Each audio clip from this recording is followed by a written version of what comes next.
For my day. I've got to clean up my office here. As you can see on my left, maybe it's your right, I have my red hat, which is NASA Climate Kids on it, I think. And then there's another one, Google Climate Damage or so forth.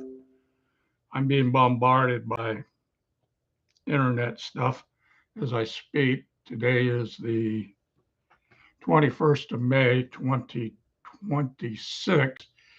And I'm off for walking in the dark because we have barking dogs in our neighborhood. Nice neighborhood, though I can't complain on that account. The dogs bark, and I don't want to be the cause of barking dogs when most people are still asleep. I'm an old man and I'm retired forcibly because the type of work I do requires physical stamina, which I'm losing. That's not why I'm here. I'm here to talk about climate deception, Jimmy Carter, and climate kids at nasa.gov. Why climate kids at nasa.gov? Climate kids at nasa.gov because it's about the climate and how it's changing because of fossil fuels. As you know, President Jimmy Carter, also President Johnson, who got caught up in Vietnam and the new welfare state business, uh, he didn't have time to deal with climate change, and the science hadn't advanced as far as then. Jimmy Carter, it was advancing quickly, and he told us we needed to do something, and we didn't. Today, we're at like 430 parts per million atmospheric carbon dioxide density, and that's not sustainable. In any case, fact check me, go to Google and fact check me, take nothing for granted. Uh, if we made a big deal out of any philosophies out there, because I know there's a lot of political philosophies, there's a lot of political and environmental philosophies out there. And really, the only thing to me that makes sense is living as if the seventh generation matters. I have to make a note out there to the folks who are into saving the unborn. I too am into saving the unborn and thinking ahead 7 generations and not just human unborn, but all the unborns. So next time you walk into a store or any place and find people talking about politics and philosophy, just remember there's more on this planet than people. There's the little critters out there that they deserve a place on the planet.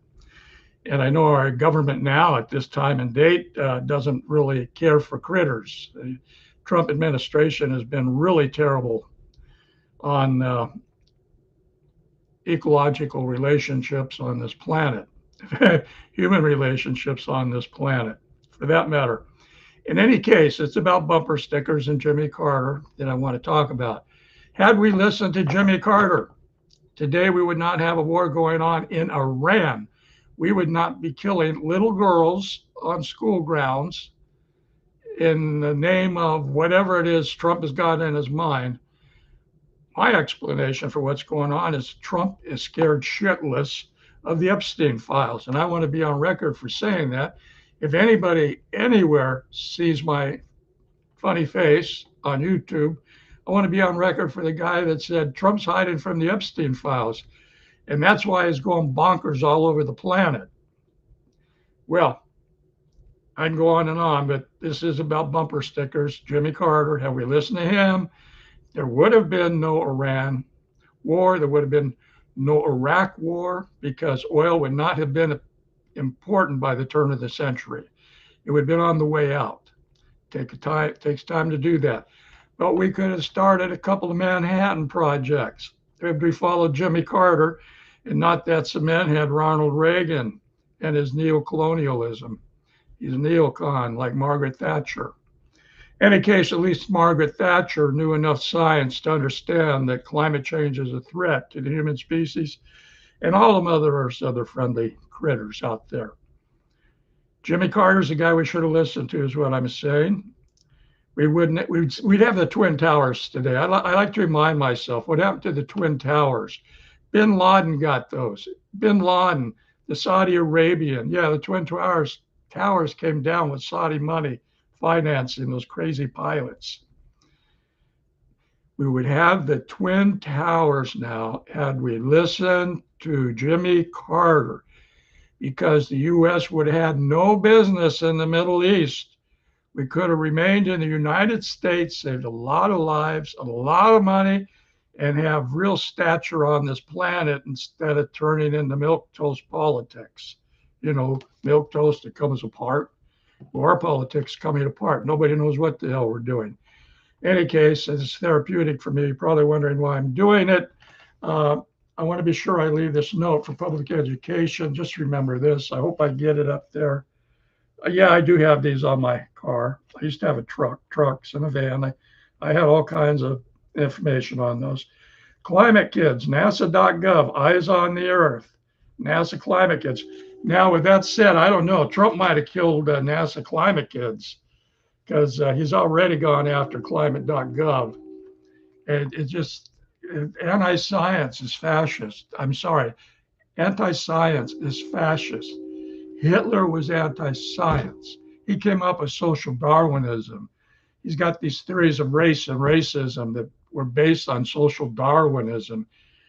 Look it up, Google it. That's what I do. That's where I get not my marching orders, but that's where I get my information to get going and learn the basics.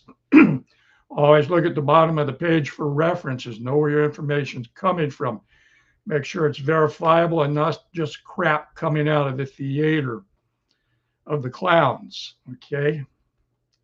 Theaters of the clowns. Take pictures, share. Okay? This is a good bumper sticker to put on your car. You can have these made on Google. I will be making more bumper sticker videos here real soon. I'll be sharing them too. But to take pictures, share. Google climate deception.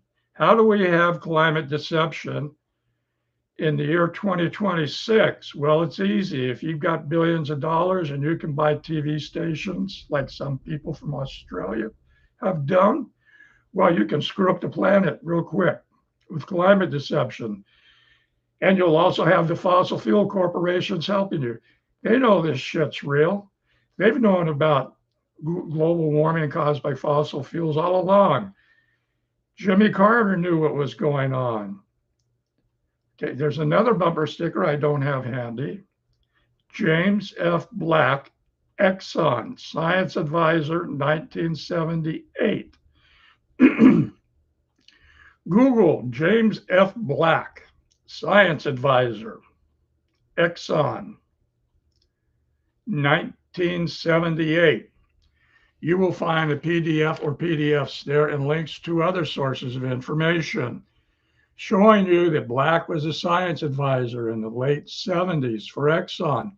He warned Exxon. Exxon actually had a big ship traveling up the Pacific Ocean, and it was taking temperatures and had scientists on board, and they demonstrated cutting edge science for 2 years. They showed the planet is warming due to fossil fuels. How would they do that in the ocean? Because the ocean is married to the climate. What you do to the climate, you do to the ocean. What you do to the ocean, you do to the climate. I'm Ed Evans, and that's about all I can say. This is for my own future reference. Good day, and it doesn't look good for us.